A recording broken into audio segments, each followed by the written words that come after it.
everybody, to the Superspeedway Kings at Talladega.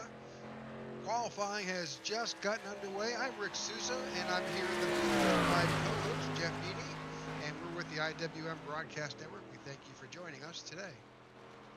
Yeah, Rick, it's going to be a good race tonight. We have some newcomers, guys that have raced with the Super Speedway Kings in the past, but maybe for different reasons haven't been able to join this season, but they're in here tonight. One of those is Patrick Groover, who happens to be the twin brother of Seth Groover. So it's going to be nice to see brothers racing tonight. We heard some good stories about them before we went on the air. There's one of them I see right now. I think that's I can't Patrick. see the key. Is that Patrick? Okay. Yeah, driving the Mario Kart. I love that. Yeah, we'll see. So that'll be a good race. His brothers, I think, has a Yoshi car, so a Nintendo paint scheme. So yeah, it should be a blast. So we're seeing some times seem to be populating pretty soon. A number of guys are out on the track. Right now watching Patrick Groover make his trip around. While he's doing that, let's kind of look and see some race information. Let's see what's happening for what the drivers will face out there on the track.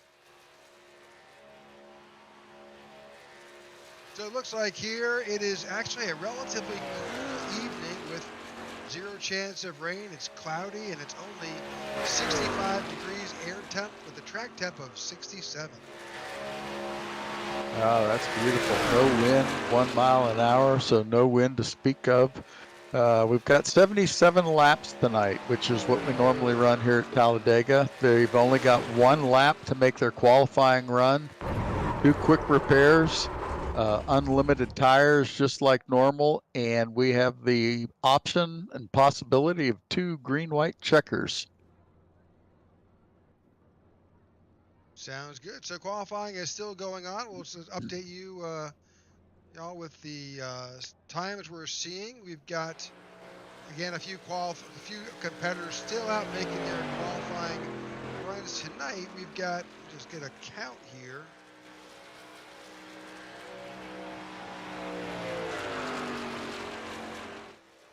$36 drivers out here tonight.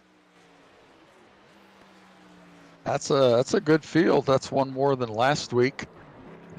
So we see the 00 come into the pits there. The 90 truck of Gary Jenkins so far has a provisional pole with a 54.99. That's a nice run. And look at that, McKinney only 0.02 of a second behind him. Yeah, we'll see that a lot now as you're watching that pole time of 54.99 or 55 or so seconds around this 2.5 mile track. Keep it in mind, especially as we move into the race format, and you'll see time that is nearly 5 seconds faster around this track. Just really amazing when they're out there running in the pack, how quickly their times will change. Yeah, in practice, Sebastian Marin ran a 49.86. He had the fastest time, and you're right, that's almost exactly 5 seconds faster than what Gary Jenkins is running. So as we talked about before, 1 car is fast, 2 cars are faster, 3 cars or more is the fastest way around this track. So you'll see a lot of drivers time their pit strategies with multiple drivers. You always want to come in and go out as a pack. The last race we had a lot of 2-wide racing, not a whole lot of single file, not much at all in fact. And then towards the end we started to see that 3rd lane open up and get crowded a little bit there towards the end. Well, it looks like we are done with qualifying, and once the timing gods will get us together, we'll. It looks like Gary Jenkins was able to hang on to the pole. All right, we now have our start. Jeff, do you want to kick us off? Sure. Yep, Gary Jenkins is starting us off, leading us to the green in that number 90 truck. Alongside him's Rick McKinney in the 029. Second row is Sebastian Marin in the 23 and Steve Korosek in the 027. Third row, Zachary Lima in fifth place with the 22, and Cody Niegels in the sixth truck alongside him. P7 is Kevin Fries in the 25 with Jimmy Crow Jr. in the 39, and then Patrick Groover in the 01 truck and Seth Groover. Look at that. Twin brothers running side by side in 9th and 10th to start this off. That ought to be exciting for those guys. In 11th, you've got Matt Swope in the 82, and on outside of Matt, you've got Joey Del Vecchia in the 052. In 13th, you've got the 00 of Michael Mello, and outside is James Mayer in the 95. In 15th, you've got the 55 of Dean Wilkinson, and outside of Dean, you've got the 27 of Sean Stevens. In 17th, Joshua Gaithray in the 89, and outside of Joshua, Jay Hilliard in the 59. And in 19th, you've got Eric Lurie in the 071, and in 20th, you've got J.D. Crow in the number 5. In 21st spot, we've got Mike Rimkus, one of our last qualifiers, popped in there in the 58 truck alongside Mark Mann in the 04. 23rd position, we have Charles Johnson in the 9, and 24th is Logan Helton in the 63 truck. 25th is David Overstreet in the 46, and Shane Posey in the 83 as the trucks roll off the grid. We've got David Bone in 27th with Zachary Workman 28th, and 29th is Robert Rock, and alongside him, Brian Rainville in the 60 truck. In 31st, you've got Richard Sanchez in the 510. In 32nd, Edward Fielder in the 111. In 33rd position, you've got Todd Siegels in the 45. And then Randy Miner outside in the 101. In 35th, you've got Jimmy Crawford in the 71. And at the tail end, you've got Noel Cools in the 15. I'm probably butchering that last name, Noel. Bear with us. We'll figure it out. So. All right, that's our starting order for tonight. Lights are off on the pace car as Gary Jenkins begins to take us down.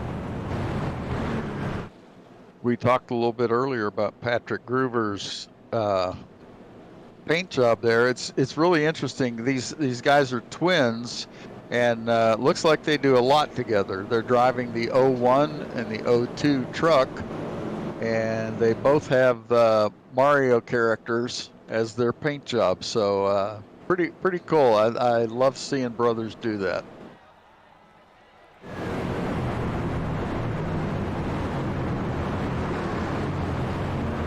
Jimmy mentioned a couple guys that were returning tonight. A couple of those are Joe Delvecchi is back. He's been unable to race for a while, and Charles Johnson, who actually ran with Jimmy's dad for a while and now is running in Jimmy's league. So it's good to have both of those guys here tonight. Looks like the pace car is down off the track and onto the apron. We are set to go green here at Talladega.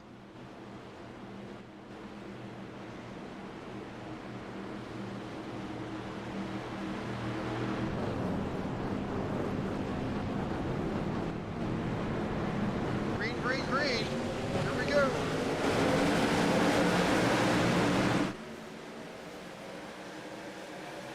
So a number of drivers started on pit road. They're just joining the field as we speak. Yeah, I hope those guys can keep up with the draft. Well, with them all going off in a pack, I'm sure they can make it up. So. Yep. All right, first lap of 77, and we've made it clear to turn 22. And now we're headed out in the backstretch. We've got Jimmy Crow Jr. and the 95 of James Mayer. They're swapping the lead a bit as those two lines collectively move together. And we're at Talladega, so at this group, that means one thing, and that's going to be 3 wide racing. That's right. There, that third line has formed up there already with the 62 truck leading the way. I think that was the 62. Maybe it was. Can't see the number real well. But yeah, three trucks up in that third line already, and I'm a little surprised at that. That was a 63 of Logan Helton on the outside there. He's got Shane Mosley behind him. We've talked about Logan in the past on the broadcast. Who got a little wiggle there from the guy behind him. He young guy, but very experienced racer as he drops down to that center lane. Very experienced racer, runs in a lot of the big races on iRacing, and it's good to have him running here with the Super Speedway Kings. Well, you'll see that a lot tonight, folks, because you'll hear us call out who's in the lead, and within a second or two that changes, because with the multiple lines here and the different runs a driver gets, that line can get pushed out to the lead or slip a little bit farther back, and these drivers will be able to pretty much change lanes nearly at whim, especially at the front of the pack. Yeah, that third lane, that outside lane, has kind of deteriorated now. A couple of the guys dropped back down into the center lane, left 2 trucks out there by themselves, and a third one way back trying to get a run. But that's tough when you're solo back there. Well, we're in lap 3, and again, this race is never won on these early laps, so you got to be around at the end and be able to manage the chaos and work their way through. Now, you got some insight, Jeff, on the pit strategies. What have you learned? Talking with Jimmy before the race, it looks like we're probably going to see, if we go green the whole way, we're probably looking at our first green flag pit stop somewhere around lap 21, 22, right in there.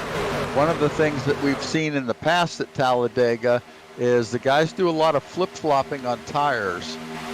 It takes longer to change 4 tires than it does to fill the car up with gas. So what they'll do is they'll come in on that first lap and take lefts, or that first pit stop, take lefts, and then the next time they pit, they'll take rights, and then back to lefts and back to rights, because you don't get a lot of tire wear at Talladega. So that's a good strategy move, and most of these guys have adopted that. Whoa, little kiss on the wall there. There was a little bit of contact. So I think we'll see that as we look at these pit stops tonight. We should be able to tell in most cases if they're taking 2 or taking 4, and we can let our viewers know. Absolutely. So what you've been watching, we are in the middle of lap 5 of 77 tonight. Is a bit of lead swapping here. You've seen that 63 truck. He started in the third lane, worked his way down to the middle lane, and now he's running the bottom. Logan's, we've seen Logan many times decide to pick and choose what works best for him, and also your drafting work. Because you can't get to the front by yourself. You need help from behind, and if you got somebody behind you that can push you or prevent you forward, and that you trust, that's the key. That's right. Logan's, we've seen him up at the front a lot in the 3 races that he's run up until now, this being his 4th. And he's been up at the front a lot, but seems to always get tangled up in somebody else's mess somewhere towards the end of the race. So you got the 27 of Sean Stevens that's currently on that outside. I think he's got the 59 of Jay Hilliard running behind him. And they can get a pretty good push. So running through that trial.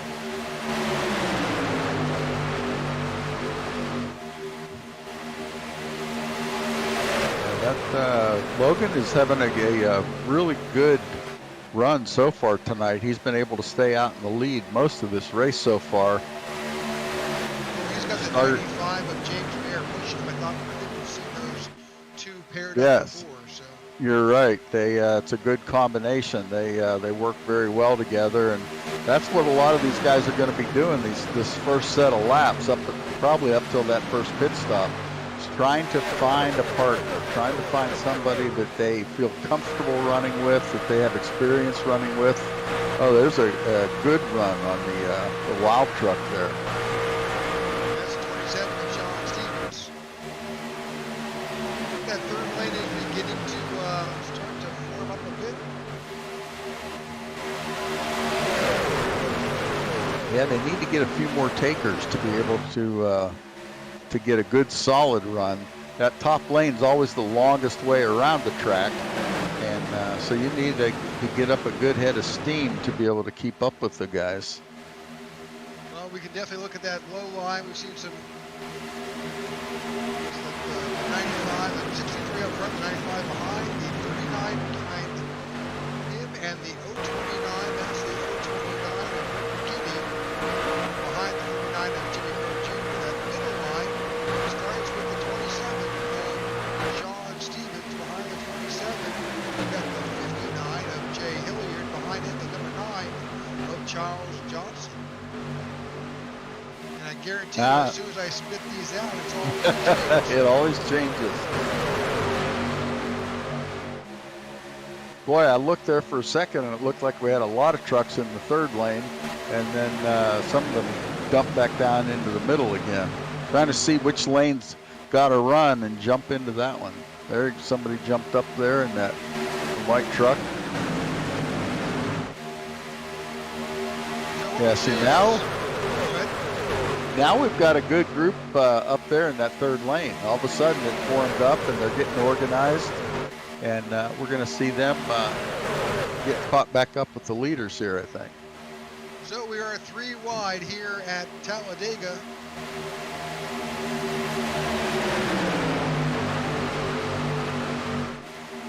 We're on lap 10 now, 10 of 77.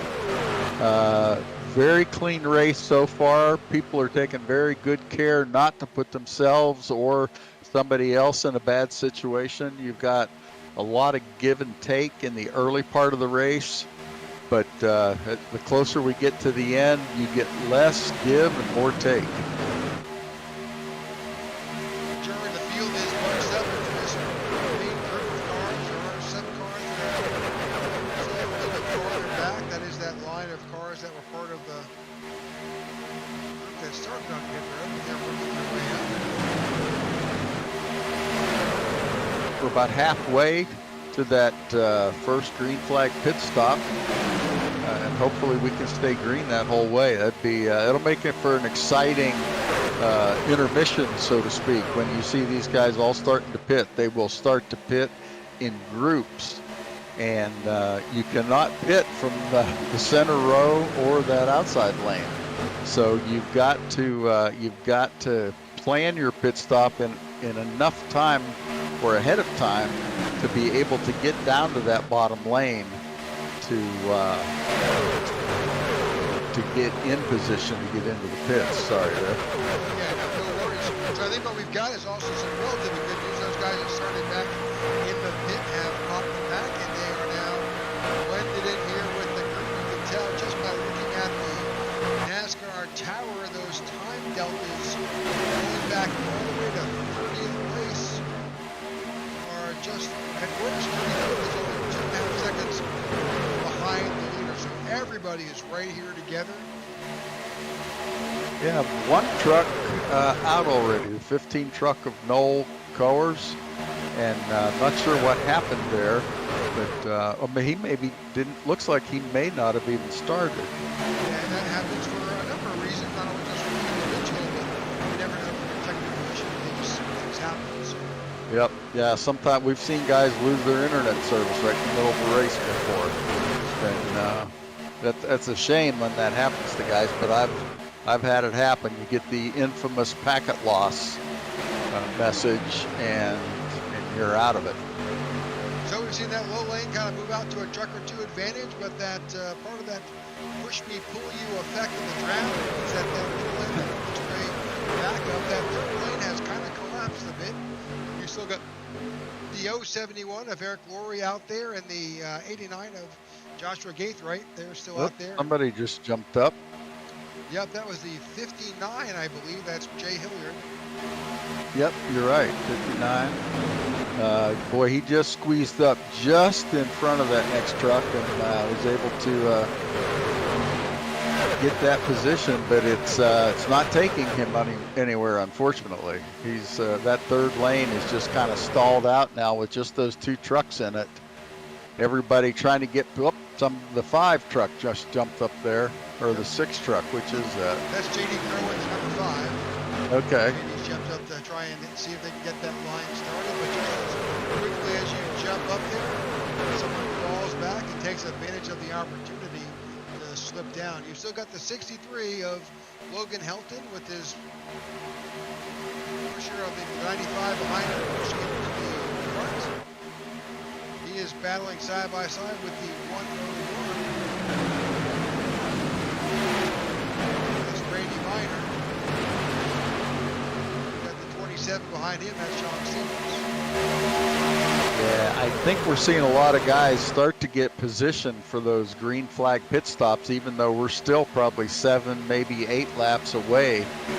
But they're getting down into that line and just getting set so they don't have any issues when it comes time.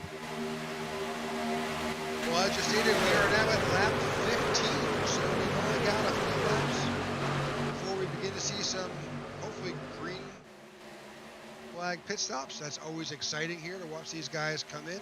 And again, they're doing this at 190 miles an hour, and they're trying to get down to 60, I believe, in a relatively short period of time. That 101 truck of Randy Minor got out in front of Logan Helton there just for the briefest of moments and just could not keep that lead with just those 3 trucks tucked up together. They need to get that center lane to get a little more organized before they can start to really develop those runs. We go on board with James Mayer here.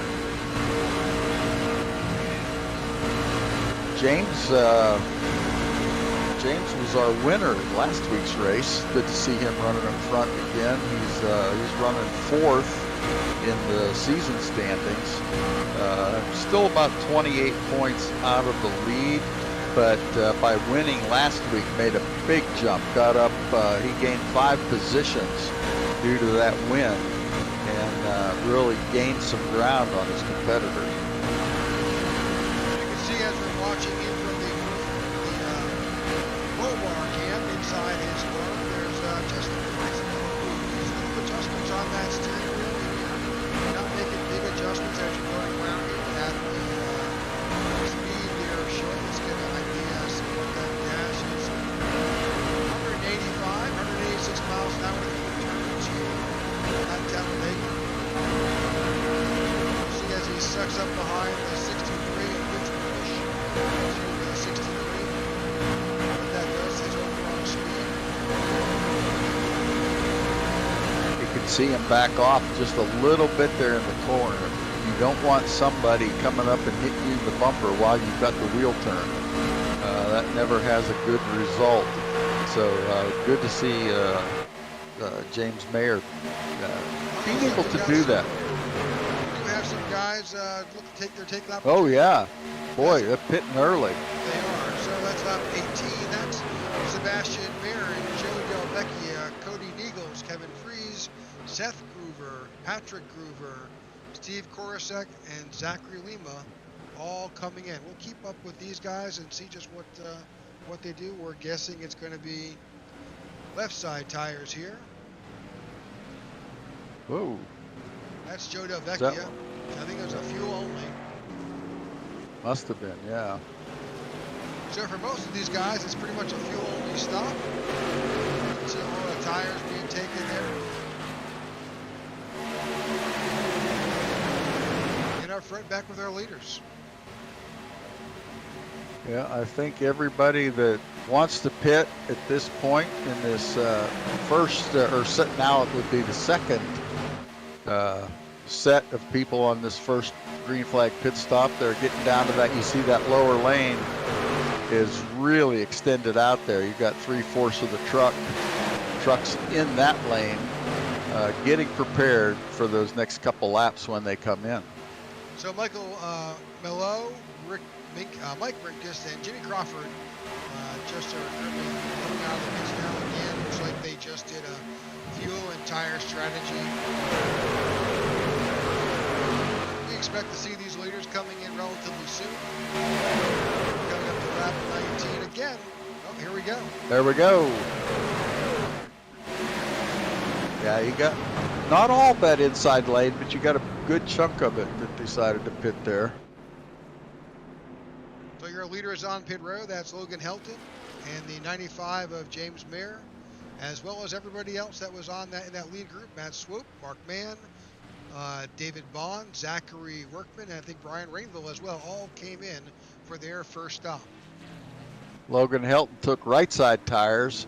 I'm going to guess that most of the guys took either lefts or rights to be able to get back out the same way they came in, all bunched up together, so they don't lose the draft. Well, we'll see how these guys blend. So that's an unusual strategy. We've got groups of guys who came in on lap 17, and some guys came in on lap 19. So we'll see how that plays out. So another group is now coming in. This is a bigger group. This is Charles Johnson, Jimmy Crow Jr., Richard Sanchez, J.D. Crow, Gary Jenkins, Rick McKinney, Eric Laurie, Joshua Gaithray, and Edward Fielder as well. Yeah, much bigger group this time. There weren't as many on that last one as I thought. I thought when the leader came in that you'd see a lot more takers, but these guys are.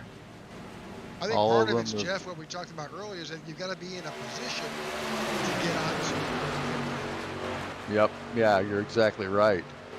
Sometimes if they don't know the leader's pitting and they're not set, they're not prepared to slow down, and the guys dump down on them and they don't have anywhere to go. Here comes another group led by the 55 or led by the 83, it looks like.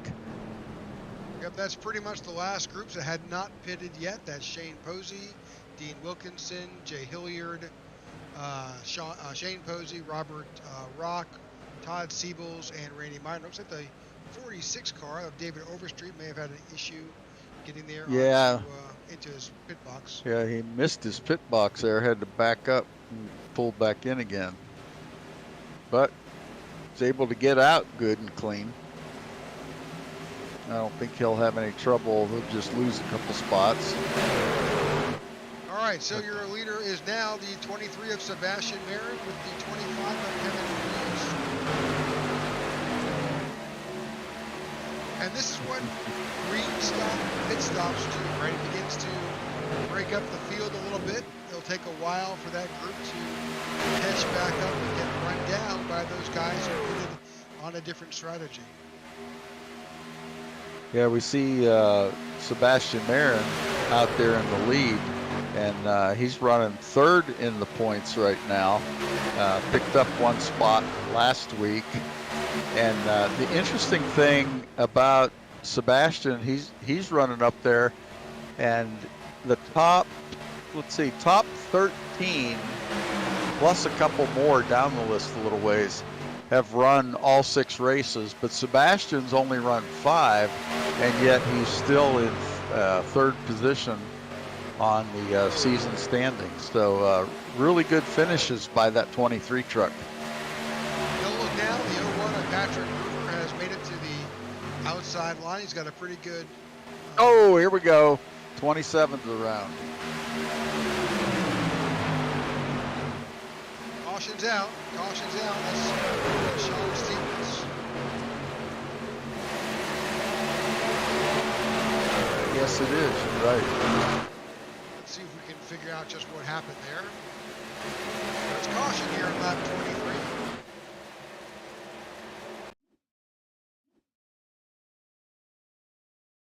Oh, we'll try to back that up a bit. Well, it's interesting. While you're looking for that, lap 23, our first yellow flag. Last race, it was lap 25, so we've developed a pattern. Yep, looks like he got a little bit of help from the Yep. 071. May have. Yeah, that's what we were talking about earlier. You do not want to tap somebody's bumper in the middle of the turn, because here's what happens. Yep, he comes down into the 39, and then unfortunately collects a number of drivers, including the 19. Gets tagged a bit here. We see the 071 is That double involved. zero just slips right through there. That's Eric Laurie. Yep. All right, 59's around. A number of guys who are behind these are unfortunately caught up in this. When you're running in a pack like that, it's very difficult when somebody spins, because a lot of times you just find your lane completely blocked, and you have trucks either on one side or both sides of you, and it makes it difficult to maneuver. So as we would expect, we're going to see probably the entire field come down pit road right now. Yeah, most of these guys only have 3 or 4 laps, but they'll top off the fuel. You might have a couple guys that take tires on one side or the other. If they didn't, yep, the 23 truck right there got several trucks taking left side tires and then jumping right back out again.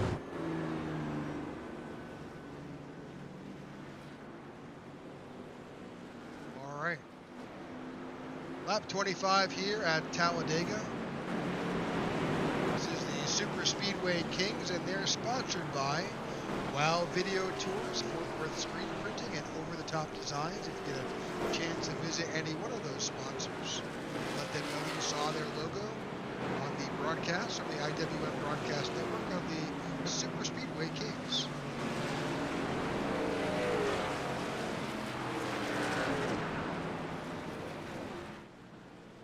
So the field is back on track. Pretty much everybody got their stops, so for the most part, that's clean. Lap 24. I think the last of the stragglers are out. And we'll be back under green flag in just a lap or two.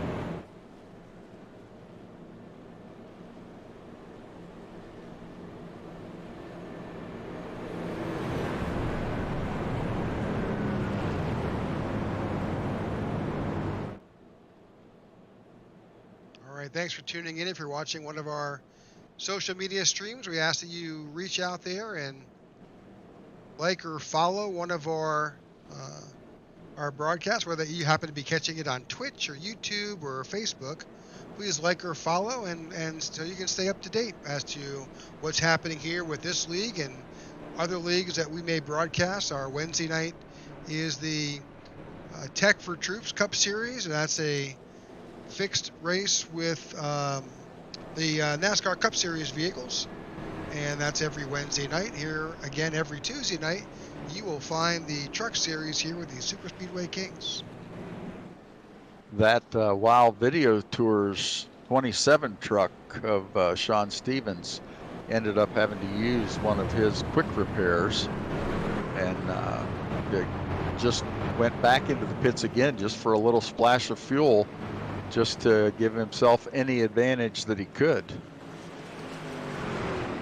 And we'll see that a lot here as these, it's a 2.5 mile oval. These caution laps can add up to 3 and 4 laps in a caution period, and that just tends to really impact your overall mileage when it comes to when you're under green flag racing. So if you come back in, not lose a whole lot of positions and top off, it's to your advantage. Exactly.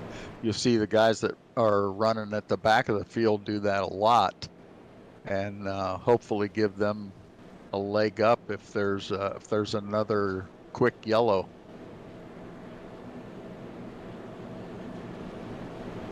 All right, Gabe Butler just commented that he said, "Good luck, gentlemen, watching from Bozeman, Montana right now."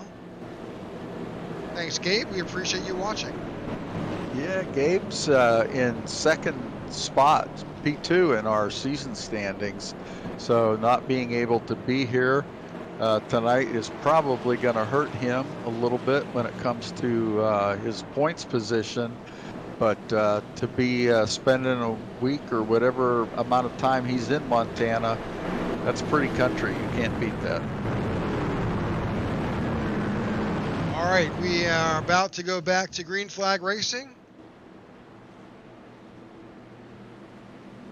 Pace car is off.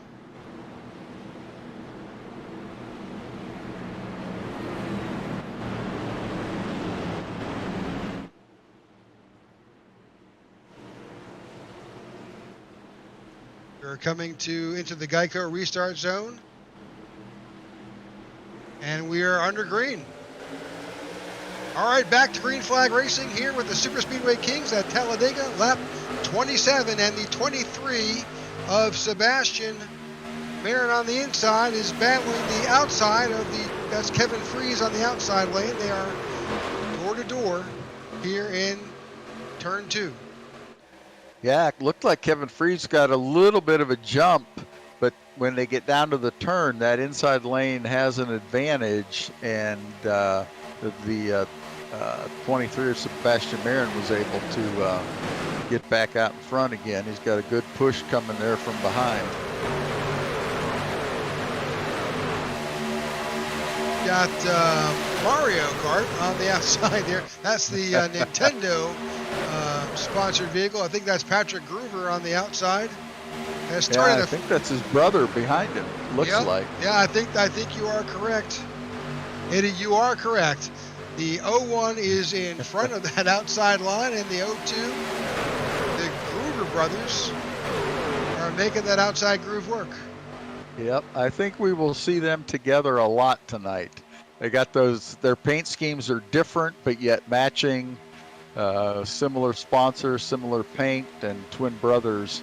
They're probably having a ball out there right now.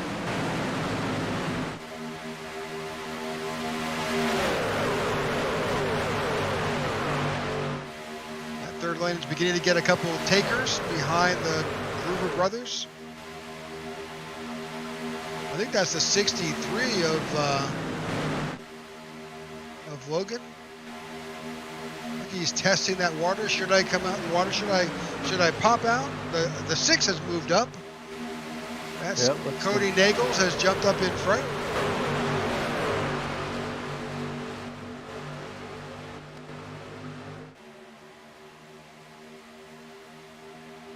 You're seeing a little bit of shuffling there as guys jockey. It's so tough when they're running nose to tail. You don't have very many options. You know, you look at some of those trucks, especially in that center lane when they've got trucks on either side of them. They don't have any choice but just hold their position and wait for someone to either make a mistake or make a decision that makes an opening for them. You've got Mara Clark reaching out. Let's go 04. That 04 happens to be Mark Mann.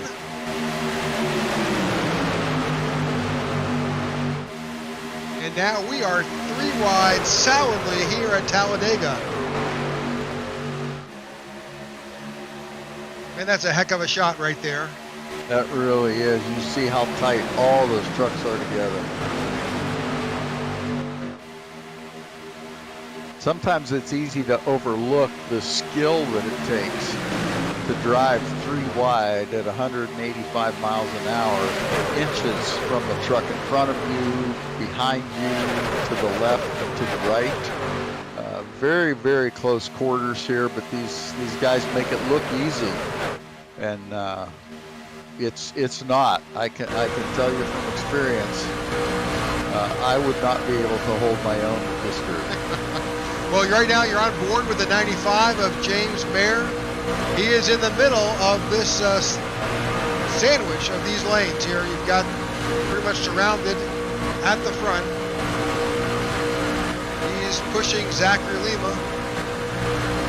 It's always interesting for me to watch the driver's hands, because that's an exact replica of what's taking place in that driver's cockpit. That computer is showing us what that driver is doing, and just those minute changes. Every once in a while you'll see a bigger change if he has to compensate more, but just a lot of tiny movements are what's needed to be able to hold those positions. So interesting, that 23 of Sebastian Marin and the 25 of Kevin Fries, they moved up to the middle, they blocked that center lane, they dropped back down to the low lane.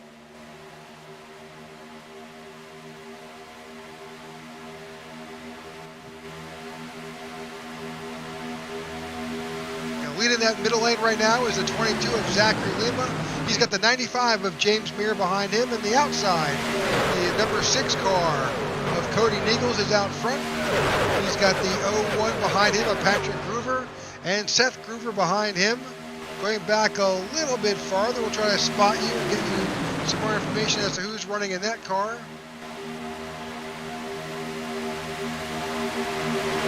That third lane starting to get you. We're up to about 6 trucks in that lane now, and you can see they're starting to do much better. Staying. Whoa! Here we go. Wrecking. Big one. Big wreck here. Yeah, somebody moved a little too much. I couldn't tell which truck it was, but I heard Jimmy Crow telling these guys, "Look, guys, we have to hold our line. Got to be careful maneuvering like that." Comes that black and purple truck. It's got engine trouble, so he's going to likely have to use a fast repair when he gets to the pits. Let's go back and see if we can figure out just what happened here.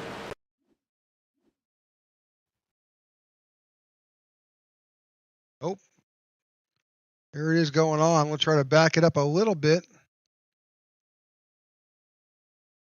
See if we can get some details. Yeah, 59's backwards, 80 or 58's on his side. Trying to get a better shot of Jay Hilliard. Kind of walk our way through here at quarter speed, see what we see. 58. Oh, there that you looked go. like a netcode issue, didn't it? 58 slid up into the 59, but I didn't see any contact. Yeah, it was pretty close. It was pretty close. We'll back up just a little bit. All right, we'll play it through now that we know where to start with at full speed, and you can watch it in real time just for yourself.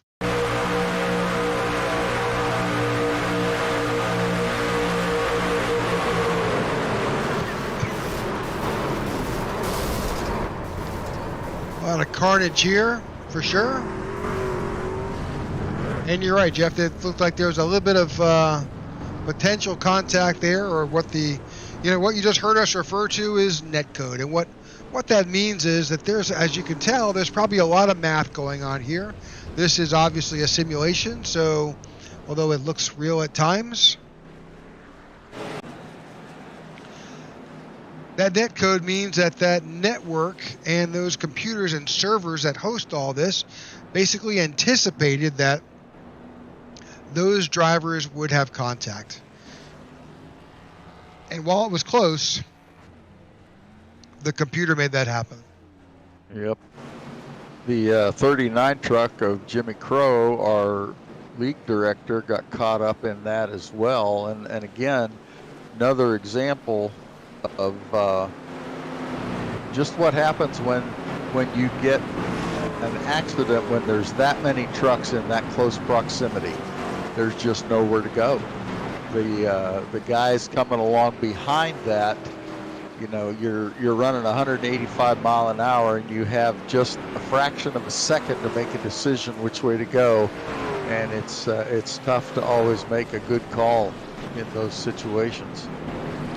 Well, that's lap 34, 35 here at Talladega. We've got almost to the halfway point here. Everybody has come down pit road for tires and fuel. some just fuel, but other guys decide to take a full set of tires and stay on pit road. And if you're coming in and there's time, you're under yellow flag, and you're going to be closer to the back, might as well take that chance and replace those tires. Yep. We're following a pattern again. We last week's race we had a yellow flag at lap 25. This week it was at 23, and then last week we had the second one at lap 40, and this time it was at lap either 34 or 35. So just within a few laps of each other.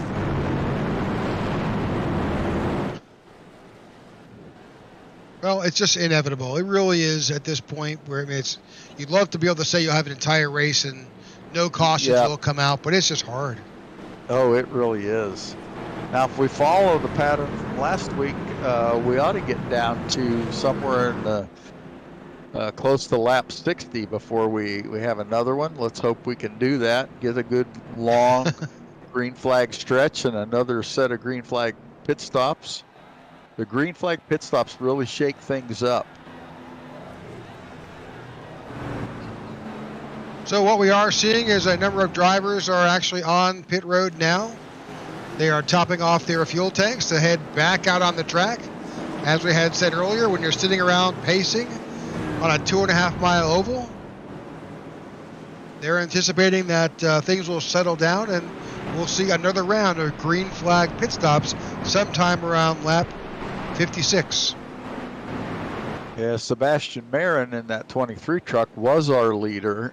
He took a little longer on pit road that time. I couldn't tell if he was taking 4 tires or just what it was that took him a little time. Well, he did take a little bit longer there, but it's funny, his time actually on pit road seems to be longer than fuel but less than tires, but it is what it is. Interesting. So the lights are off on the pace car. We're about to go back to green flag racing next time by. Currently on top of the current tower, and taking them out as the control car will be the 83 of Shane Posey.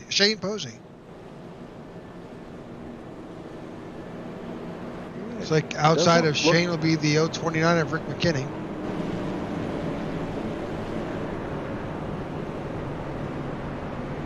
They don't appear to be lining up really well just yet. Get a wider shot. Yeah, it seems to be that there is lights are off. They should be coming back to the green. Field is a little spread out. It was really spread out.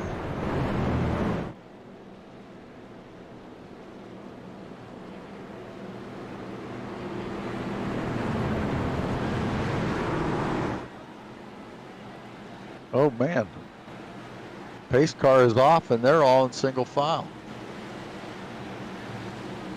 I'm not sure what's going on there. The field they extend that? They may have extended that. Nope, they did not. I just heard the green flag call. There they go. Green flag. We are back to racing here at Talladega, lap 37 of 77 scheduled. I'm your host, Rick Souza. I'm joined here in the booth by my co-host, Jeff Heaney, and we're here to bring you the Superspeedway Kings here live at Talladega. Just a relatively unusual restart there. Not quite sure why we wound up single file, but I'm sure the broadcast tower will let us know just what the reasoning was behind that. Yeah, I had all those guys single file, and then when the green flag came out, all of a sudden everybody started jumping around. And so now you see that center line out to a big lead, probably 3 or 4 truck lead, but that inside line has got to run now. That green 83 truck of Shane Posey is making a run, and so as soon as I say that red black truck drops right down in front of him. Yep, that was that Steve Korosek. He saw that opportunity and just came right down. Yep. These guys end up driving quite a bit of this race looking in their mirrors. So the 5 just drop off? Yep. Looks like he got sideways, went down. Looks like he saved it. we're still green at this point. That was J.D. Crow. Yep. He was able to save it and get back up there. We're still under green. A lot of wild maneuvers as drivers avoided that. And back up front with our leaders, and the 23 is now leading the outside line.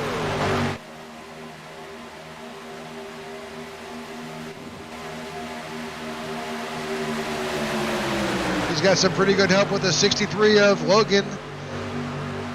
That's Logan Helton on the outside, pushing the 23. You've got the 90 behind him. That's Gary Jenkins. And the 55 behind Gary. 55 is Dean Wilkinson. Now this pack has kind of broken away. There's a straggler hanging back there, but this lead pack has definitely separated itself from the group behind. We just saw the 6 truck get into the back of the 22 and got him really loose. That was a real good save on the 22's part. He's actually up into the lead now, isn't he? That's pretty amazing. Yep, that's the 22 of Zachary Lima, and then got a great push by Cody Niegels. But again, those lines are going to swap for the entire race.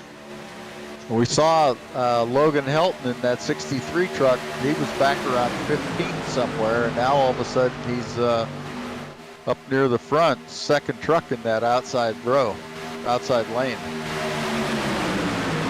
So we're about to cross the stripe again and go to lap 41 of 71. We've made it past halfway. About another 15 laps before we should start seeing some green flag pit stops. We thank you for joining the Superspeedway Kings here at Talladega. We're here each Tuesday night with this league for the next. This is race 7. We've got 5 more races to go in this series. We've got 31 trucks here, lap 41. 31 trucks on the lead lap. First truck a lap down is our lick director Jimmy Crow. He's 2 laps down actually.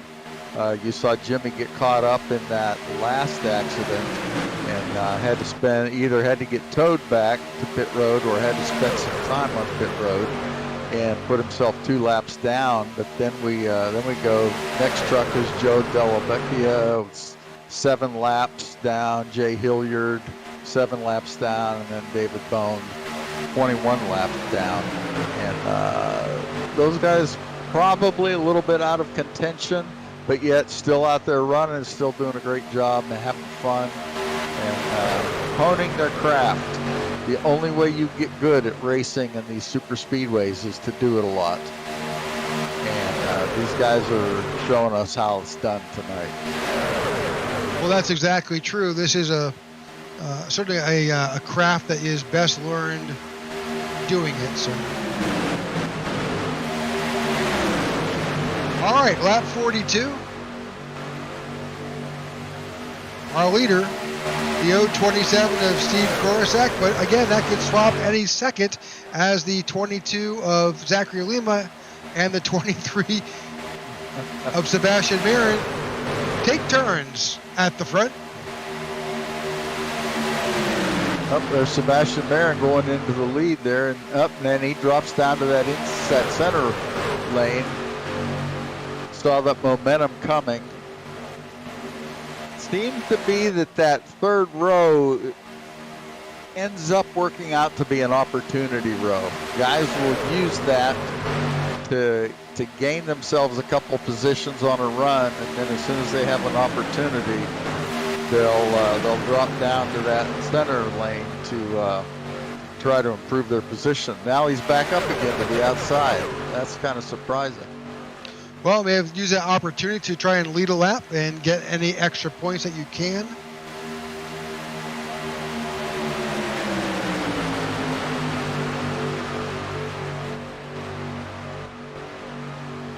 Got a good group of trucks out. Well, they did. Now all of a sudden, not as many.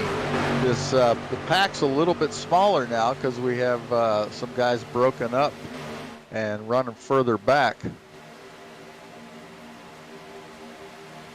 Yeah, you'll see lots of give and take as these guys begin to swap positions.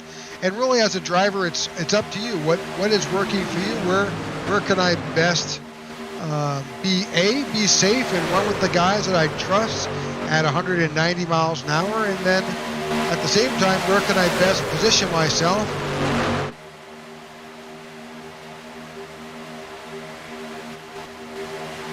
Yep. 23 trucks all the way down to the inside lane, and had the lead there for a little bit.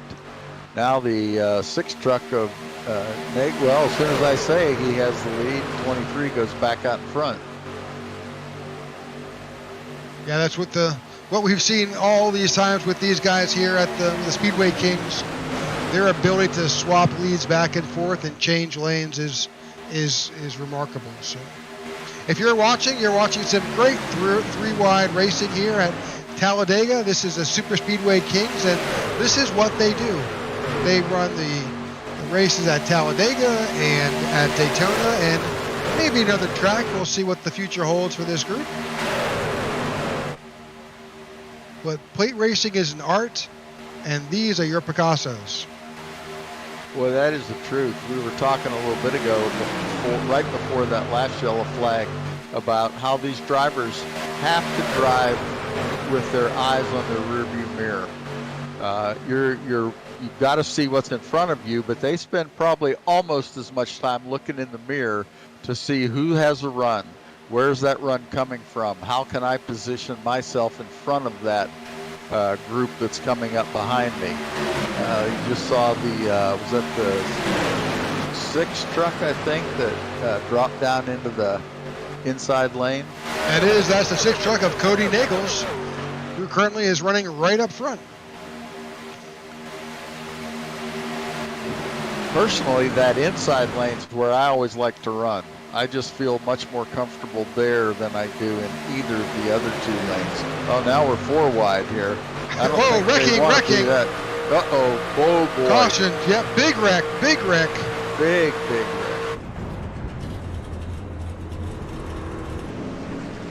I hate to see that. But here's a chance for Jimmy Crow to get a lap back, I would think. He should be in the lucky dog position. Yep.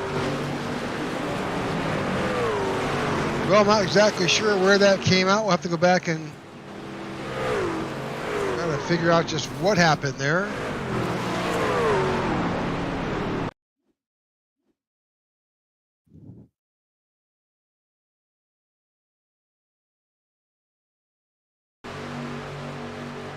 Oh, there it is. Yeah, unfortunately, that was right at the front. Not the truck that's sideways, but the red and black truck right behind the 022 looked like he came down and caught the right rear corner of that snap-on truck. Well, let's kind of run it through a quarter speed here, see what we see. We are focusing right there in the middle on the 027 of Steve Korosek. Looks like they're in line. You may have come down a little bit, made contact. Unfortunately, this was the big one. Boy, it was. A lot of trucks caught up in that. That 02 truck took a big shot into the wall. He's going to have some serious damage. Have to do something on that. All right, so you're seeing a number of guys here, and they are just struggling to get around. You're watching the 02. That is Seth Groover here. Yeah. That smoke behind his truck is not good news. Yeah, he went head on into the safer barrier. And these iRacing trucks, anytime you do that, you're going to get engine damage that we can see from the smoke. And he's going to have to use a quick repair to fix that. Well, good that he was able to get around and get back into the pits. Boy, that's the truth. You can save yourself at least a lap by not having to be towed. If you can drive your truck back to the pits instead of being towed, you can save a bunch of time. So a number of guys are now on pit road. They've used their fast repair, and if you're not familiar with that with iRacing, pretty much it does give you basically a reset. You know, it's kind of like another life, so to speak, in a normal video game. But here in the simulation, it allows you to basically refresh your car, get back out there, and the damage is wiped away, and you can start clean. Well, it's interesting here looking at my iRacing results. Jimmy Crow, at the time of caution, I think Jimmy Crow was the first lap down car. But now I've got 2 lap down cars in front of him, Charles Johnson in the 9 and Michael Malo in the 00. So I'm not sure who's going to end up with the lucky dog. I think it should still be Jimmy Crow. But we'll see here in just a minute.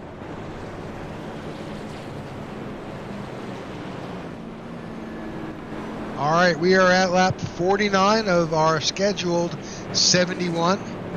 And I say scheduled because there's always an opportunity for a green-white checker. That's basically if at the very end, if we wind up getting a caution late in the race there, we'll start with a green-white checker, and we'll explain that if we need it. So.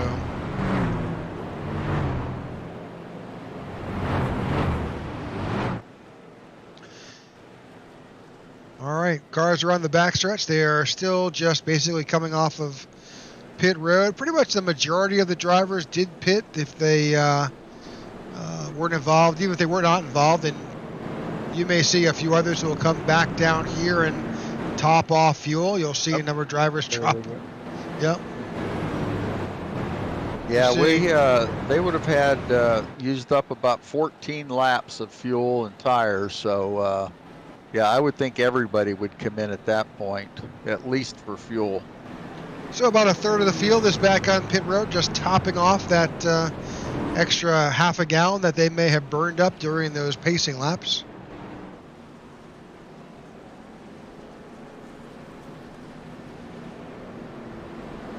Lights are off on top of the pace car, and that means we are going to go back to green next time by. So hopefully these will get into formation here. We'll get a double wide restart. And Jimmy Crow in the 39 truck did get the lucky dog. He is now the second car 1 lap down. Charles Johnson in the 9 truck is 1 lap down. 1 position in standings ahead of Jimmy Crow, but I'm not sure where they match up on the track. We'll see that as we get going here. So the drivers are currently right now in the backstretch. They're basically getting back in formation for this restart. We will cross that stripe at lap 51. We were talking earlier about Logan Helton being back in 15th, 16th place. Well, now he finds himself in 2nd position and was up there at the front when that yellow flag happened, so it happened behind him. So he's worked his way back up into that top group of trucks. If you remember, he led the first several laps of this race, moving out to a lead on lap 1 and holding that lead for several laps, and then things started moving around a bit. But the 82 of Matt Swope has made his way back up to the top 10. He's currently sitting in 6th, and we are about to go back to green flag. Yeah, that's a great run for Matt. Good job. Here we go.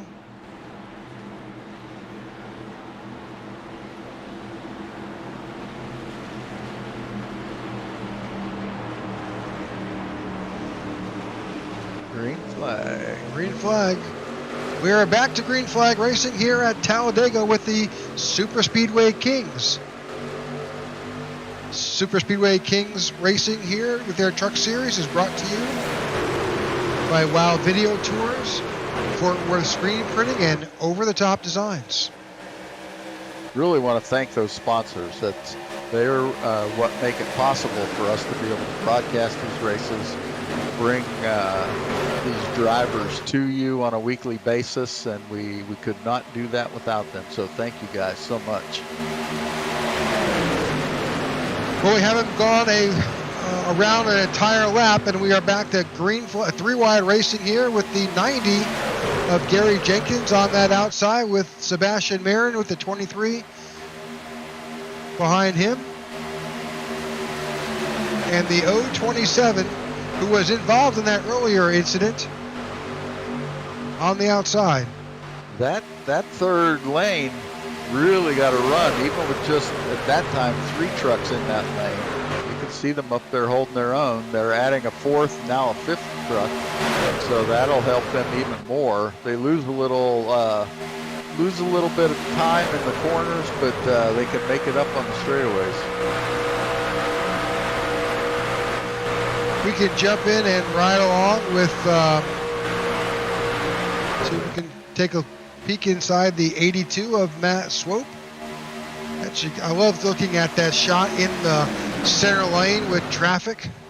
Oh yeah, really gives you a great perspective. You can see it right there, how close those trucks are, and the speeds that they're running at, probably 185, 186 miles an hour. Well, it was nearly 189 into that corner. So wow, yep. There it is. Yeah, great just run. Inches between them on the front and rear bumpers. Ooh, somebody, the 029 moves up to the third lane. That gives Matt a good run. Makes a little contact there with Logan Helton. Matt wisely backs off, gives him a little room to catch it Caution! Oh boy. Hey, Jimmy Crawford, let's go back and see about this yellow flag.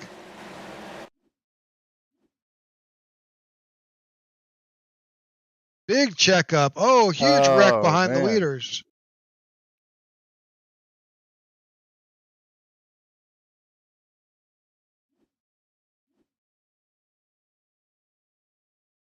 I couldn't tell what caused that.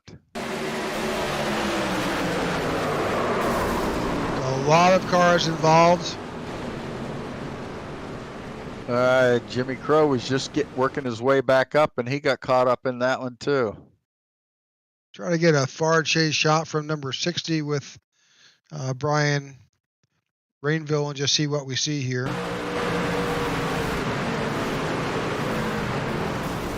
Oh man. Oh, that red and white truck just came flying up through there. Yep, and yeah. All right. Well, this is our 4th caution of the night.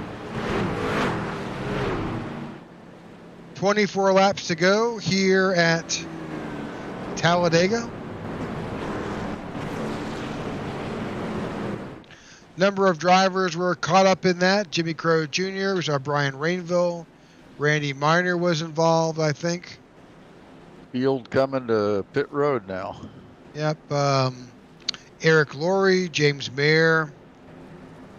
Number of folks were involved. So, yep, the field is back onto pit road.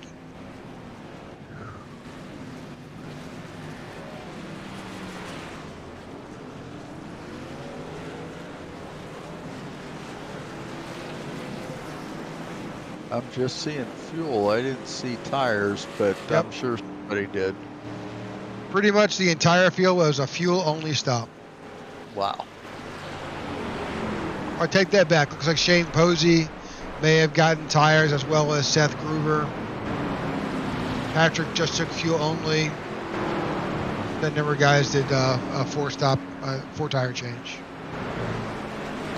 All right, 23 laps to go here at Talladega.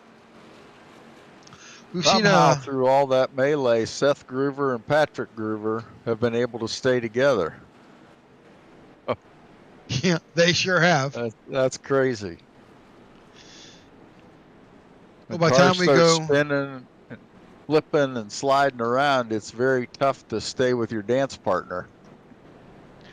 Looks like when this green flag flies, we should be within 20 laps of the finish. Okay.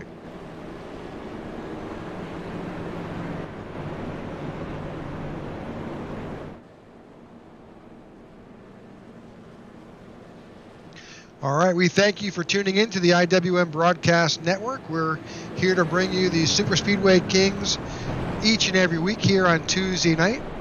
And if you have interest in watching the next gens, we have a series on Wednesday night brought to you by Tech for Troops. Tech for Troops sponsors that Cup Series event. They run at all of the major tracks that you would be familiar with on the NASCAR circuit. They run each on every Wednesday nights. But here on Tuesday, the Super Speedway Kings, we bring you plate racing here at Talladega and again at Daytona, and they may add a track in the near future. Oh, here they all come again. Yep, they're all topping back off because 23 to go. They're right at the edge of the fuel window. Exactly.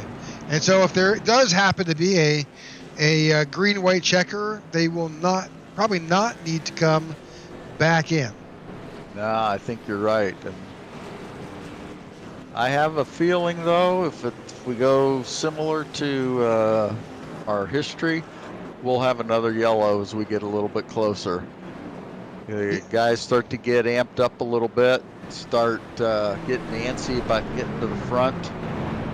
And that's the surprising thing tonight, is that the last two yellow flags have occurred up near the front of the field, and that doesn't happen that often, but we've seen it tonight. We sure have. But again, you're right. We don't typically, you see some of these,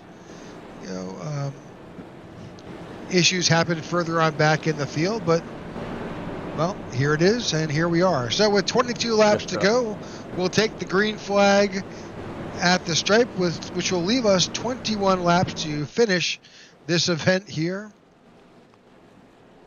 Which we said early right at the very beginning of the race, the fuel window is about 21 laps. So they're going to pick it back up with the green flag with just enough fuel in their tank to finish. And like you mentioned earlier, probably not enough if we have to go to a green-white checker. But if we do get another caution, then I think you'll probably see the majority of the field come in again.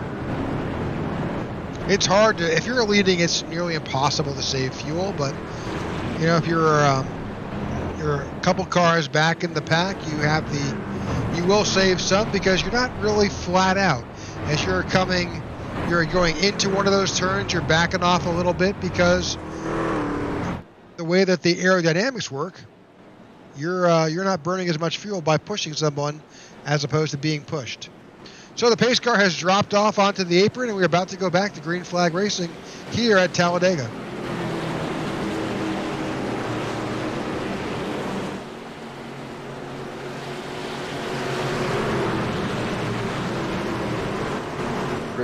Rick McKinney bringing us to the green flag. Again, long inside line and only two cars in that outside line. Now we spread out, get a lot more takers. Yep, we'll see this field bunch back up. It'll take them a bit to get back up together. But we were definitely, after the restart, kind of split apart. There's your third lane formed back up with the 23 of Sebastian Marin on the outside. Got the 55 behind him. That is Dean Wilkinson. The middle lane is the 45. Right there, 46 of David Overstreet. He's got the 02 behind him. That's Seth Gruber.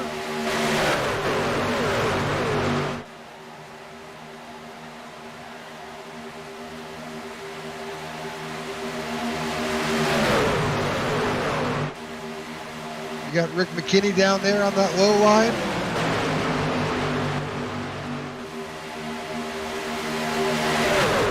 Behind him is Shane Posey. That right side of his car's got a little bit of damage, I think, but so far not enough to hold him up.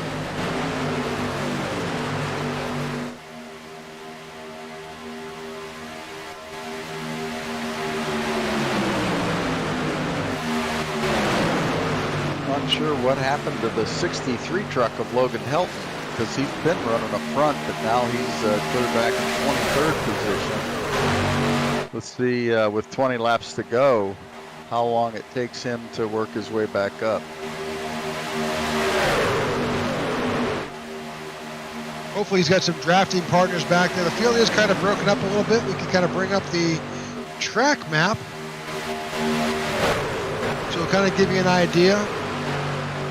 It's really about a turn, maybe, that last pack has.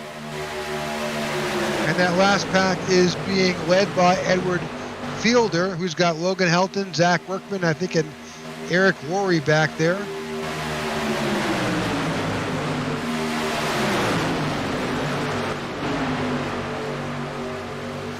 All right, 19 laps to go.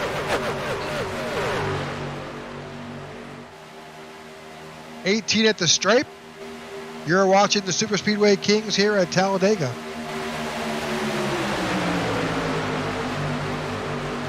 Exciting racing going on here. You see these moves are a little more aggressive now than they were early in the race. Guys are... Whoa, wrecking. Here we go again. Oh, man. That's the 22 truck that went for a big tumble.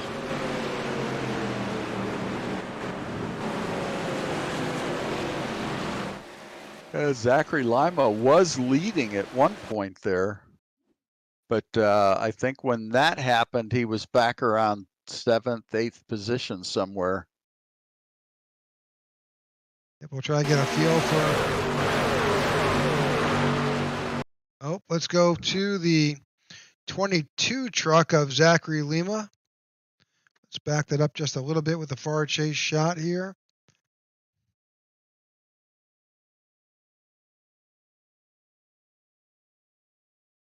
Yeah, these guys are just making more moves. And it looks like the 46 may have come up and caught him. That's David Overstreet. Again, this is really about inches here. So, a simple inch being out of place. Yep, that's what right there. I'm just gonna let this play at regular speed, and y'all can see for yourself just the carnage. That green truck comes up, gets into the 22, and then just sent him for a roll. Yeah.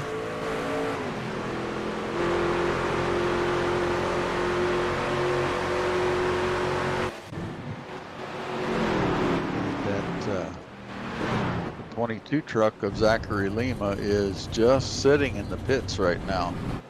So not sure if he had to be towed or if he's out of quick repairs. We'll got a few trucks. That's a 22 of Zachary Lima. The 82 of Matt Swope is in the it's on pit road, and you've got Jimmy Crow Jr. on pit road still. So I think I'm not sure if Matt is out of fast repairs. I'm not sure what the situation is. He may have towed in without having his fast repair ready, so that sometimes does happen.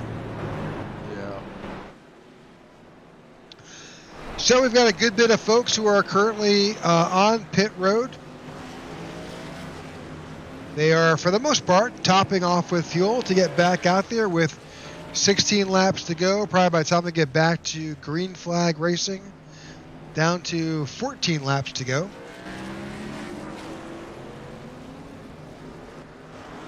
This is our 5th caution period of the evening, and the 3rd in a row that's taken place up near the front. Again, very surprising.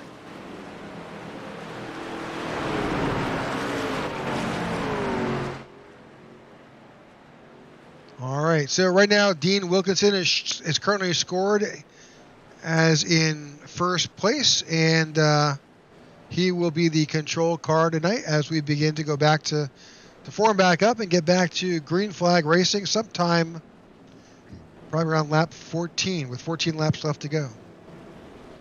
Charles Johnson is out.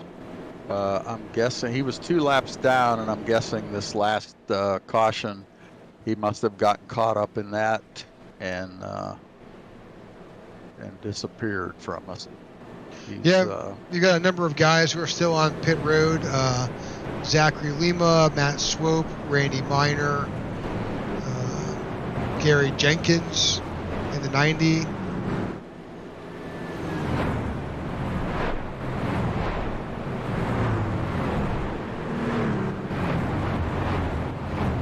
Yeah, Gary Jenkins still shows as being on the lead lap, but I'm going to guess once these cars come around, if they cross the start-finish line, they could put him a lap down. Gary's out now.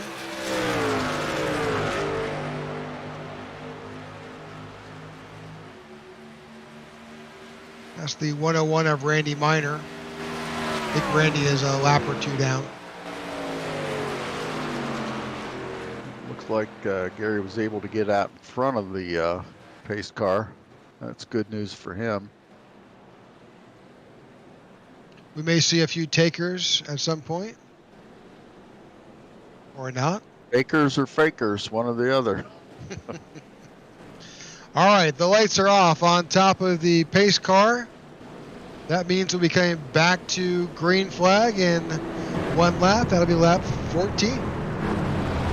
Looks like Matt Swope just got his quick repair. He's getting tires, and he'll be joining the field. Hopefully, he'll have time to catch up.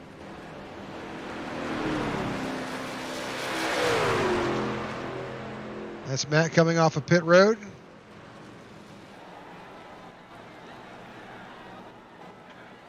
Same thing with Zachary Lima. He's was able to get his truck fixed, and he's back out just catching up to the end of the field right now. Matt may be a lap down from that incident. Yeah, he is. He's Zachary Lima and Matt Swope are both 2 laps down, along with Randy Miner and Zachary Lima in the 22 is eligible for the lucky dog at this point. We'll see. Those guys will all be bunched up together, so that could be another race within a race. Those guys trying to get in position for the lucky dog. If another caution comes back out. All right, the lights are off on top of our pace car. We'll be going back to green momentarily. The 55 of Dean Wilkinson will show us the way. Well, let's keep this green the rest of the way, because I have to make an airport run as soon as this race is over. Got to do an airport pickup, and really want to be able to stay and see the end of this race. So that's the 029 on the outside of Rick McKinney. Dean Wilkinson is taking us to the restart. He's got the 04 behind him of Mark Mann. And we are back to green flag racing. 14 laps to go here at Talladega. You're riding along with the Superspeedway Kings here. Brought to you by the IWM Broadcast Network. Get a chance. Clean restart. That inside lane seemed to fall apart there a little bit in the middle. That third lane is beginning to form up on the outside.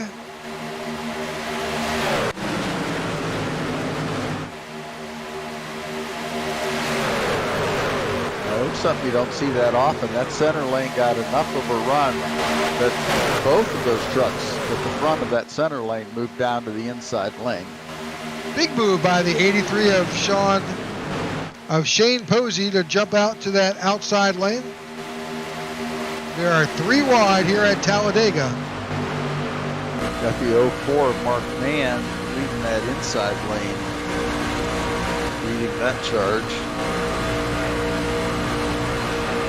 Logan Helton has made it right back up to the front. He's currently sitting in 4th place. Didn't take him long to find his way back up to the front. And the 510 is now leading the outside. That's Richard Sanchez. A lot of movement in that outside lane there a few seconds ago. Made me a little nervous. I thought we were going to have an issue, and a lot of guys can't make up their mind which lane they want to be in. There's a lot of movement going on right now with 13 laps to go. It's time to get to the front if you want to have any hope of winning this thing. Well, we've seen it before. That's that slicing and dicing between these competitors. They're picking a lane, they're choosing a different one, they're finding a dance partner, choosing another one. Yep. Logan Helton, we talked earlier about him being back in 20th position, and now he's found his way up. Wrecking again. 029 hits the wall. Caution's back out. Yeah, he hit that inside wall pretty hard with the driver's side. Fortunately, I think he'll be okay physically, but his truck's not in good shape. He's got some engine damage. He's pancaked the left side of that truck. So that's Rick McKinney. Let's go back and see if we can figure out just what happened to Rick. Let's try to back that up a little bit. That looks like he got caught. Well, again, nothing here happens in a vacuum, so. Nope.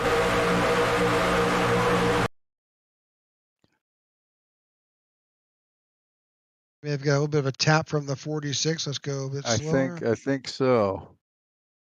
And when that lane checks up a little bit, you've got to be quick to jump off the gas. Yep. Yeah, he hooks him while he's moving left in the 46, and that just sends him uphill towards the fence. Unfortunately, that collects the 46, the 58, the 23. 23's caught up in that too. That's a shame. Sebastian Marin been having a good run tonight. Yep, few drivers as well. So, well, and unfortunately, Mr. Swope was also involved a little bit.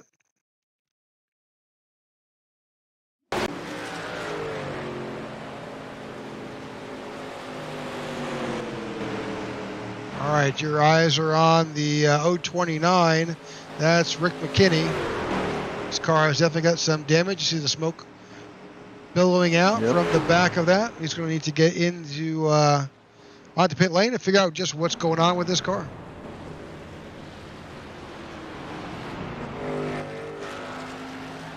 All right, with 11 laps to go, by the time we go back to green, it'll be under 10.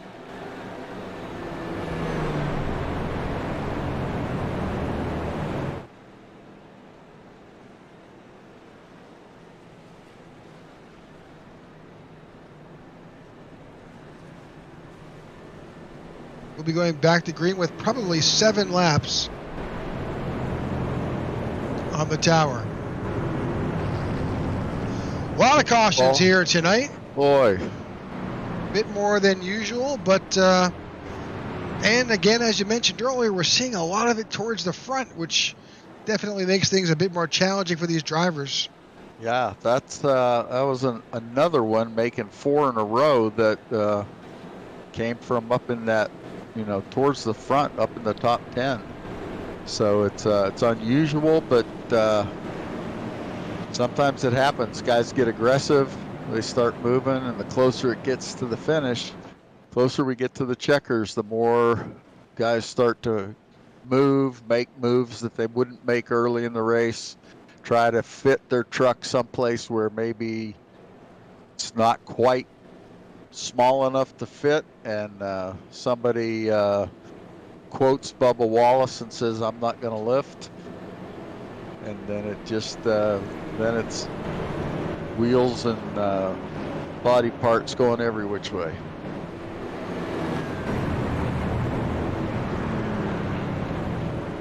Well, as we continue to make it around and head back as another lap ticks past, lights are still on our pace car. We don't have pretty much any takers right now on pit road, but that may change in a second. I think they've all pretty much, they've got what they got, at this point. So yeah, I think you're right. They go in, they're going to lose position. Yeah, and we're too close to the end to be able to gain much on a restart. So I think you'll see most guys staying out. Yeah, unless you're pretty far back in the field, and then maybe it's worth it. But right now, no takers on pit road.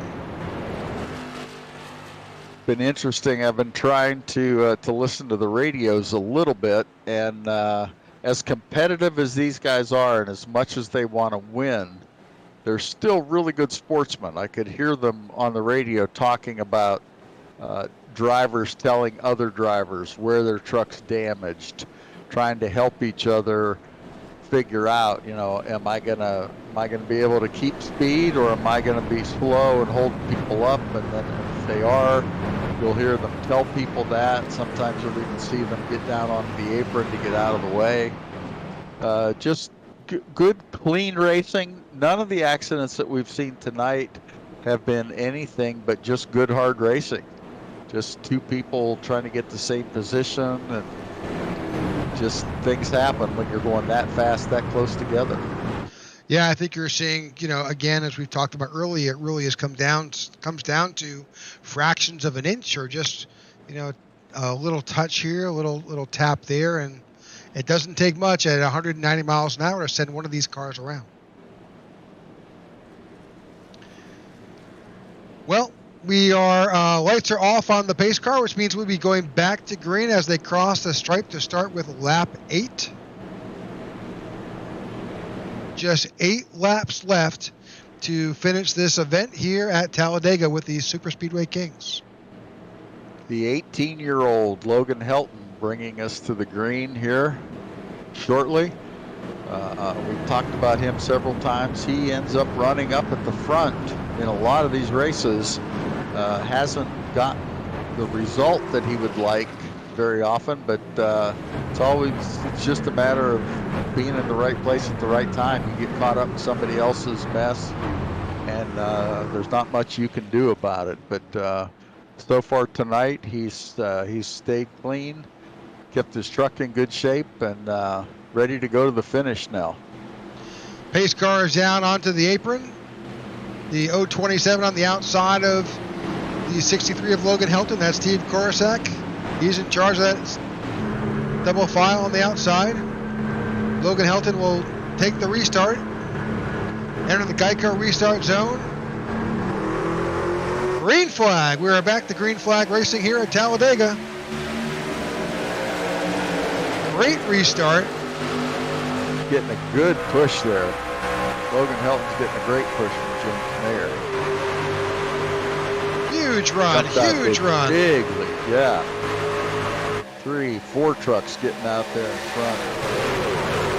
The inside lane's got momentum now. And the center lane is not real organized. You got 2 trucks running up there together.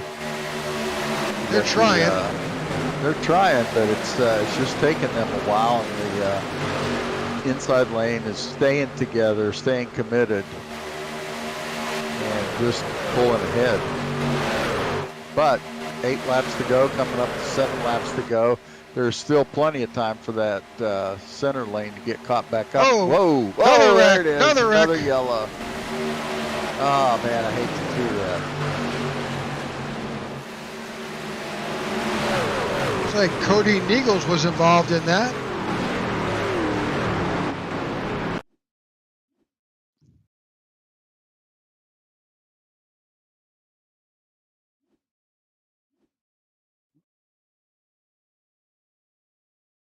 Yeah.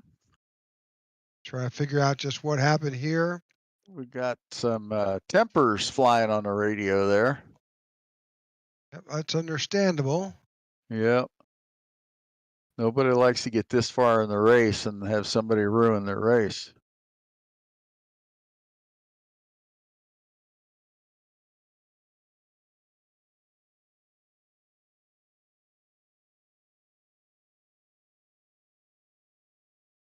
See if we can figure out what happened from the back of the 27.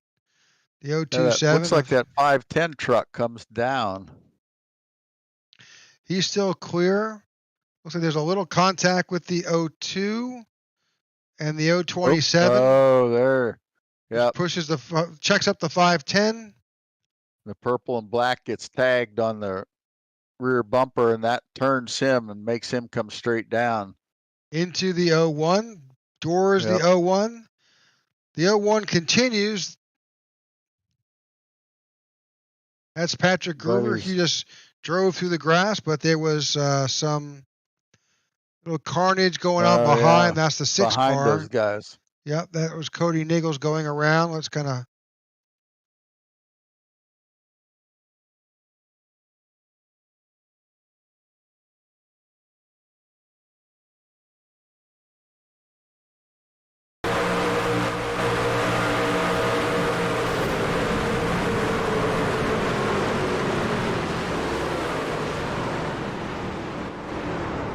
All right. Okay. I think Matt Swope just got a lap back.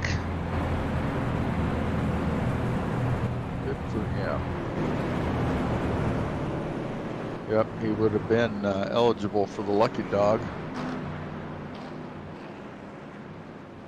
Looks like Seth Gruber just took a tow to the pits. That's unfortunate. Yeah, his 02 truck is in the pits now. I've got Sebastian Marin in the pits, Cody Nagel, Seth Gruber, Edward Fielder, Zachary Workman. I think Edward Fielder's now coming out. Zachary Workman's coming out, and Todd Siebels are all currently in the pit or working their way out as we speak. Well, our 7th caution of the night here at Talladega. 6 laps left to go. Probably by the time we get back to green flag racing, it'll be 4. And that will be hopefully that will be the last few laps of the evening.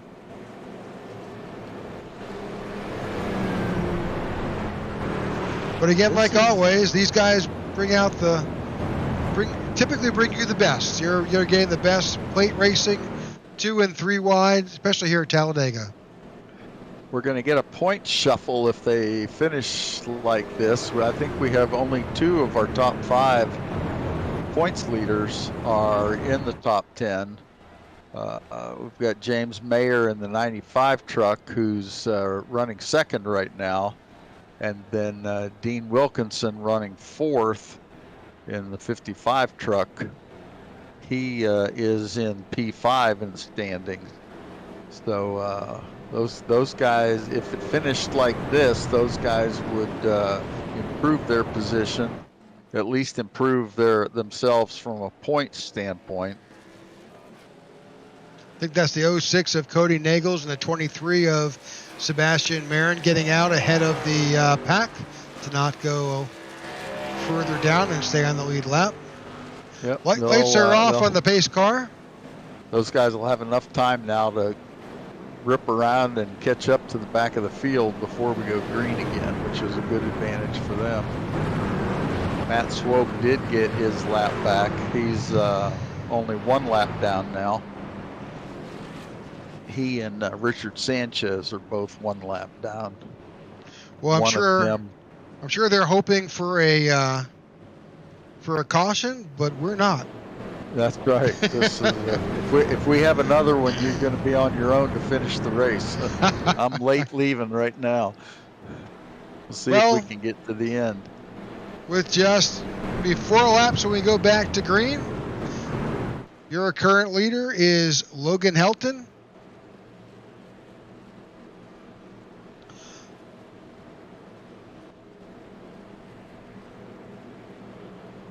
Logan has the 95 of James Mayer on the outside. The 04 of Mark Mann behind Logan Helton, and the 55 of Dean Wilkinson behind the 95 of James Mayer. Guys in turn 3 now, getting ready to come around to turn 4 and make that long run down the dog leg to the start-finish line, where Logan Helton will lead us to the green flag. As that control car, it's your job and it's your responsibility and it's your advantage on the restart.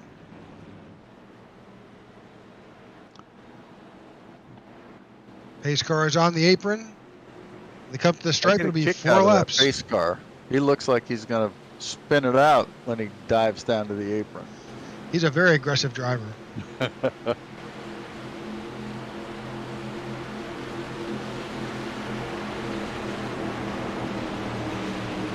Well, the 04 is tucked up tight to the 63. Oh, for the 55 gave the 95 a little bit of a kiss at the end there, and look at that jump.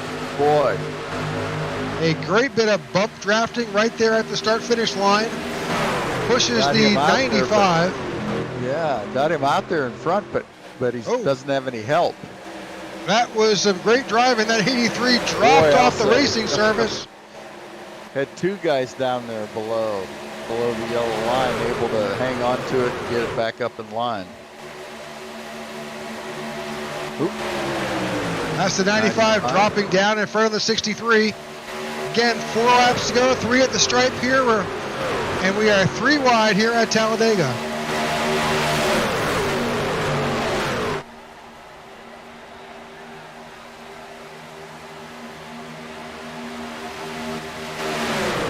'95 is getting a good push through the tri-oval by the 63 of Logan Helton. Yeah, I think he got maybe a little more than he wanted there. He got loose, but did a great job. 83. Here we go. I think he saved that truck.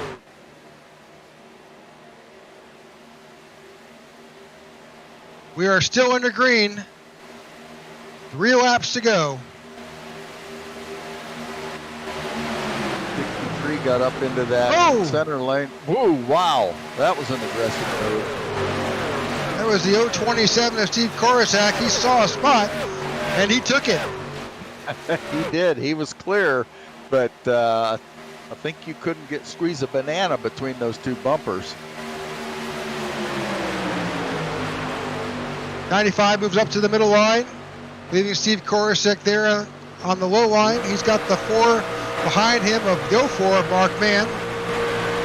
Got some aggressive bumping going on right now. You're seeing guys really show their ability by being able to hang on to these trucks when they get a bump going through the tri-oval or through one of the turns.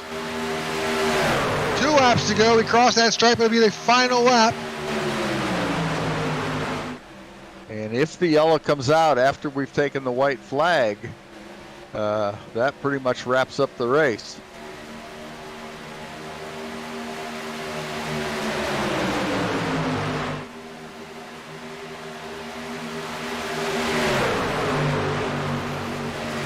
Oh, 95 up into the wall.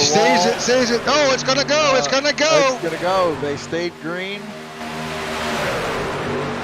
Steve Korosek is still leading this race. The 04 of Mann behind, the 25 behind him of Kevin Freese, 63 on the outside with the 55 pushing.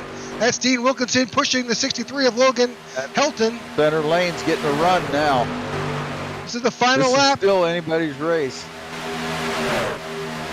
Super tight racing here at Talladega. This is the final lap, the final 2 turns. Touching a little bit of bump from the 55 to the 63. Trying to do a little side draft there to slow somebody down. The 60. There's no time. Wow. Big move. That's the 04 of Mark Mann moving up. Trying to jump on ahead. He now leads the center line. Coming to the stripe. Contact with the 63. Moves the 04 to the outside. Oh, my. Wow. That is some amazing driving. The guy's able to hang on to that with the bumping going on. Your winner, the 027 of Steve Korosek. Right now the score shows as Kevin Freese in second and Mark Mann in third. Wow. Wow, that was one of the most exciting finishes that I've seen so far in the Super Speedway Kings League. Was a little messy partway along, and that was probably one of the roughest finishes, but yet most exciting finishes. A lot of guys bumping and moving. Got a few hard feelings, but they'll get over it. Hopefully they kiss and make up, and we're all back again next week. You're watching the 027 celebrate the best way he can. Rick, if you don't mind, I'm going to let you do the interviews with the top three all on your own because I am going to be late getting to the airport. Okay. All these yellow flags have killed my timing tonight. Well, go right ahead, Jeff. Thanks for joining us tonight, and we'll see you next week. Okay, sounds great. Thanks.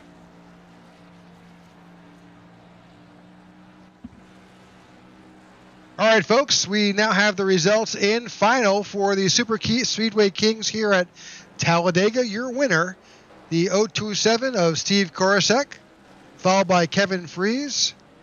Mark Mann completes the podium. Logan Helton finishes in fourth. Mike Rimkus in fifth. Rick McKinney in sixth. Dean Wilkinson in seventh. J.D. Crow in eighth. Robert Rock in ninth. And Patrick Groover in 10th. In 11th, Eric Laurie. In 12th, Joshua Gaithright. 13th is Shane Posey. 14th is Cody Nagels. 15th is Michael Malou. 16th, Sebastian Marin. 17th, Todd Siebels. 18th, Edward Fielder. In 19th, Gary Jenkins. 20th, Zachary Workman. 21st, James Mayer. 22nd is Matt Swope. 23rd, David Overstreet. 24th, Jimmy Crawford. 25th, Seth Groover. 26th, Zachary Lima. 27th is Richard Sanchez. 28th is Randy Miner. 28th, Charles Johnson. 30th is going to be Brian Rainville. 31st is Sean Stevens. 32nd, Jimmy Crow Jr. 33rd is Jay Hilliard. 34th, Joe Del Vecchia. 35th, David Bond. And 36th, Noel Crowers. All right, folks, we hope to jump over to driver interviews in just a bit. We'll see if we can get our top three into the in the booth and just get a feel for what they saw out there. It was an exciting race here amongst the drivers here with the Superspeedway Kings. We saw 7 cautions tonight. As always, some fabulous driving amongst these competitors.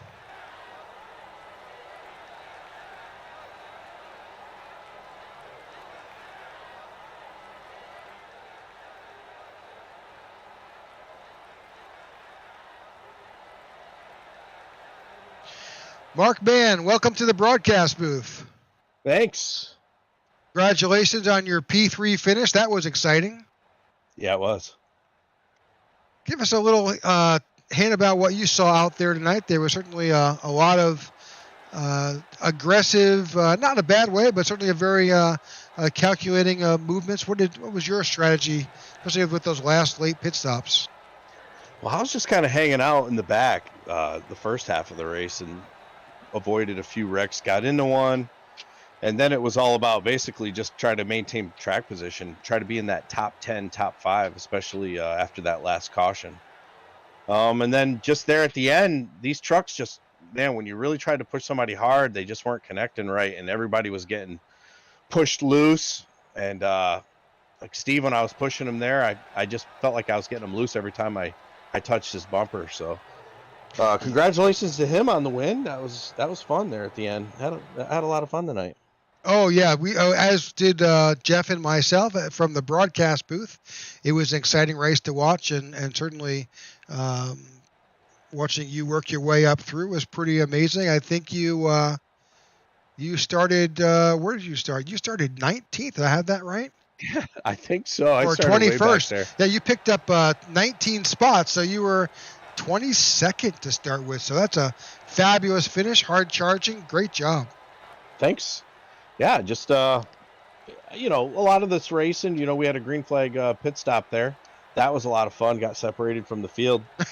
But besides that, I mean, the racing was good. 3 wide was fun. That's kind of what you expect in SSK, 3 wide the entire time, even at Daytona, and that's what makes it fun. All right. Any shout outs or thanks you'd like to make? Yeah, thank you guys in the booth for broadcasting, and Jimmy for putting these on, and all my teammates that I ran with tonight, and Mara watching at home, and all the fans and friends too. All right, great job. Again, that's your 3rd place finisher, Mark Mann. We're still waiting on our second place finisher to come up to the broadcast booth. Let me see if I can get Kevin up here.